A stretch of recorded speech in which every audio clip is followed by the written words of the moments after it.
kitobsevar do'stlar. Oqoltin tumani Yangi Toshkent mahallasida joylashgan axborot kutubxona markazi sizlarni kitob o'qishga chorlaydi. Chunki kitob oftobdir.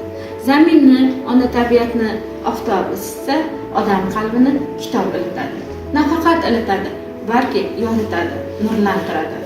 Kitobga qisqa ta'rif berish joiz bo'lsa, uni ma'naviyat quyoshi deb ta'riflash o'rinlidir. Avval odob, kitob o'qigan bola yuzi bo'ladi, oftob kitob o'qigan bola.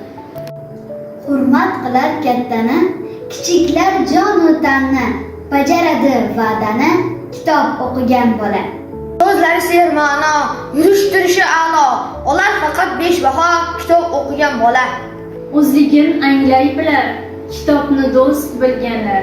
Baxt yo'lini tanlay bilar, kitobni do'st bilganlar.